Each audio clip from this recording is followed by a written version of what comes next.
ముందు దాంట్లోనే ఉంది, బడ్జెట్ లిమిటేషన్స్ ఉన్నాయి. అధ్యక్ష, గౌరవ శాసనసభ్యులు తమ నియోజకవర్గాల్లోని ప్రజల ఆరోగ్యం పట్ల తమ నియోజకవర్గంలోని ప్రజల ఆరోగ్య సంరక్షణ పట్ల ఆవేదన వెలిబుచ్చారు. అధ్యక్ష, అయితే నేను చెప్పినట్టుగా ఈ అప్గ్రేడేషన్ని 30 పడకల నుంచి 50 పడకలు కానీ 50 పడకల నుంచి 100 పడకలకి అనేక వీటిని ప్రమాణాలు తీసుకొని జాగ్రఫికల్ నీడ్ కానీ, లేక లోకల్ ఎపిడెమియాలజీ కానీ, లేదా డిసీజ్ బర్డన్ కానీ, లేదా కమ్యూనిటీ రిక్వైర్మెంట్ ఇప్పటికే అనేక ఒక 39 ప్రతిపాదనలు కూడా ప్రభుత్వం దృష్టికి వచ్చాయి. వీటిని కూడా ఆర్థిక శాఖ ముందు ఉంచడం జరిగింది. అదేవిధంగా గౌరవ ముఖ్యమంత్రి గారు కూడా దృష్టికి కూడా తీసుకెళ్ళడం జరుగుతుంది. ఇప్పటికే కొన్ని విషయాల్లో గన్నవరము ప్రతిపాదన కూడా దీంట్లో ఉంది, కోవూరు ప్రతిపాదన కూడా దీంట్లో ఉంది, ఈ నెల్లూరు కోవూరు ప్రతిపాదన ఉంది, అదేవిధంగా గోదావరి జిల్లా ప్రతిపాదన కూడా దీంట్లో ఉంది. అధ్యక్ష, అదేవిధంగా ట్రామా సెంటర్ల గురించి అడిగారు. కేంద్ర ప్రభుత్వం ఇటీవల బడ్జెట్లో ప్రతి 100 కిలోమీటర్లకి ఒక ట్రామా సెంటర్ను నిర్మించాలని ఒక ప్రతిపాదన చేసింది. అధ్యక్ష, దాని కారణంగా 0 అవర్లో ఎవరు కూడా ప్రాణాలు కోల్పోవడం, ఇప్పటికే STEMI segment elevated myocardial infarction కార్యక్రమం ద్వారా 0 అవర్లో ప్రాణాలను కాపాడే ప్రయత్నం చేస్తున్నాం. అదేవిధంగా ట్రామా సెంటర్లు కూడా కేంద్రం నుంచి కూడా సహకారం అందిస్తుంది. కాబట్టి ఖచ్చితంగా గౌరవ శాసనసభ్యుల కోరిక మేరకు ఆ ఆసుపత్రుల్లో ట్రామా సెంటర్లు నిర్మాణం ప్రయత్నం చేస్తాం.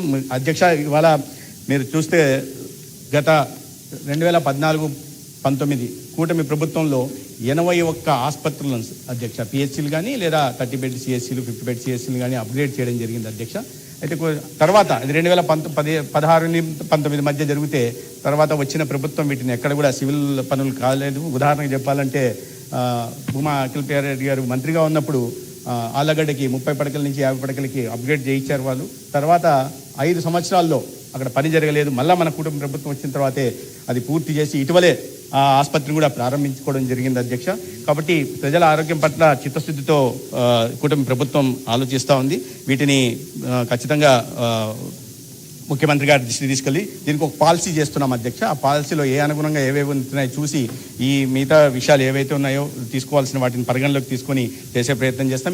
ఇది మాత్రమే కాకుండా ప్రజల ప్రాణాలు ప్రతి ప్రాణం విలువైందిగా కుటుంబ ప్రభుత్వం భావిస్తుంది. అధ్యక్ష, అందుకని దీన్ని దృష్టిలో పెట్టుకొని ఒక కొత్త పాలసీ తీసుకొచ్చి 50 పడకల కన్నా తక్కువ ఉన్న నియోజకవర్గాన్ని గుర్తించి పీపీపీ మోడల్లో ఒక 100 పడకల మల్టీ స్పెషాలిటీ ఆసుపత్రులను కూడా నిర్మించాలనే ప్రతిపాదన ఉంది. దాని గురించి ఇప్పటికే 61 అసెంబ్లీ నియోజకవర్గాల్ని మొదటి దశలో గుర్తించడం జరిగింది. ఆ పాలసీ 1-2 నెలల్లో పాలసీ రోల్అవుట్ అయిన తర్వాత ఈ ఉన్న వాటిని ఎగ్జిస్టింగ్ ప్రభుత్వ పబ్లిక్ సెక్టార్లో హెల్త్ సెక్టార్లో ఉంటున్న వాటిని అప్గ్రేడేషను, అదేవిధంగా పీపీపీ మోడల్లో మల్టీ స్పెషాలిటీ ఆసుపత్రులు కూడా నిర్మించి ప్రజల ప్రాణాలు పోకుండా కాపాడుకునే ప్రయత్నం చేస్తామని సూచన అండి. మినిస్టర్ గారు, నేషనల్ హైవేస్ ఉన్నాయి కదా సార్, వాటర్ అక్కడ ఎక్కువ యాక్సిడెంట్లు అవుతున్నాయండి. మేము జర్నీ చేసి చూస్తుంటాం. అక్కడున్న హాస్పిటల్, నేషనల్ పక్కన హాస్పిటల్ కొంచెం అప్గ్రేడ్ చేయడానికి ట్రై చేయాలి. అధ్యక్ష, వచ్చింది ఆ విషయంలో చిన్న సబ్మిషన్ ఉంది. అధ్యక్ష, క్రిటికల్ కేర్ బ్లాక్స్ అని చెప్పి మనం ప్రతి జిల్లాకు కూడా మంజూరు చేయడం జరిగింది. అధ్యక్ష, 24 జిల్లాలకు చేయడం జరిగింది. ఇప్పుడు కొత్తగా చిత్తూరు, అమలాపురం జిల్లాకు లేకపోతే కొత్తగా వచ్చిన పోలవరం జిల్లా, అన్నమయ్య జిల్లాకు కూడా 4 జిల్లాలు కూడా ప్రతిపాదనలు పంపించాం. ఇప్పటికే 600 కోట్లతో పనులు ప్రారంభం అయిపోయాయి. అధ్యక్ష, చాలా వరకు 14 CCBలు ఈ క్రిటికల్ కేర్ బ్లాక్లు పూర్తయ్యే దశలో ఉన్నాయి. ఇంకా 10 వాటికి పూర్తి చేయడం, మిగతా 4 వాటికి కూడా చేసి ఇవి క్రిటికల్ కేర్ బ్లాక్ నిర్మాణం పూర్తి చేయడమే కాకుండా ట్రామా సెంటర్లు కూడా కేంద్ర ప్రభుత్వ అనౌన్స్మెంట్కి అనుగుణంగా ట్రామా సెంటర్ల నిర్మాణం కూడా చేస్తాం. ఓకే, ధన్యవాదాలు. నెక్స్ట్ క్వశ్చన్ అండి, 1402. ఇది మన వైసీపీ ఎమ్మెల్యే రాలేదు. ఈ క్వశ్చన్కి ఆన్సర్ ఇచ్చిందిగా భావించవలసి కోరుతున్నానండి. చూడమ్మా ప్లీజ్. తర్వాత క్వశ్చన్ 1241 మిస్టర్ గారు, 1241 ఇదే.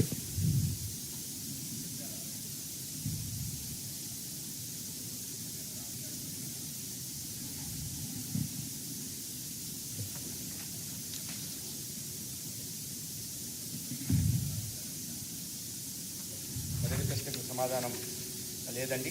రెండో ప్రశ్న అవునండి. గుడివాడ నియోజకవర్గంలోని నందివాడ మండలం రుద్రపాక గ్రామం చేపట్టిన కొత్త PSC భవన నిర్మాణం ప్రస్తుతం జరుగుతున్నది. మూడో ప్రశ్నకు సమాధానం లేదండి. 4 గుడివాడ నియోజకవర్గంలో 5 PSCలు ఉన్నాయి. అవి గుడివాడ మండలం, మోటూరు గ్రామం, లోని పిఎస్సి, గుడ్లవల్లేరు మండలం పిఎస్సి, గుడ్లవేలేరు గ్రామంలోని పిఎస్సి, గుడ్లవల్లేరు మండలం కౌతవరం గ్రామంలోని పిఎస్సి, నందివాడ మండలం, అదేవిధంగా రామాపురం పిఎస్సీలు ఉన్నాయి. నందివాడ రుద్రపాక పిఎస్సీలు, వీటిలో 4 పిఎస్సి భవనాలు మంచి స్థితిలో ఉన్నాయి. వాటికి చిన్నపాటి మరమ్మతులు అవసరం ఉంది. వాటి నిబంధనల ప్రకారం నిర్వహించడం అవుతుంది. గుడివాడలో నందివాడ మండలంలోని రుద్రపాక గ్రామం వద్ద ఒక కొత్త ప్రాథమిక ఆరోగ్య కేంద్ర భవనం నిర్మాణంలో ఉంది. వీలైనంత త్వరగా పని పూర్తి చేయడానికి ప్రభుత్వం అవసరమైన చర్యలు తీసుకోవడం జరుగుతుంది. రాము గారు.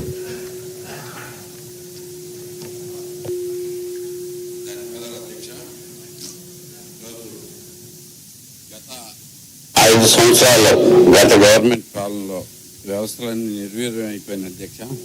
ఎన్నో ప్రధానంగా పిఎస్సీలు అయితే కనుక హెల్త్ సెంటర్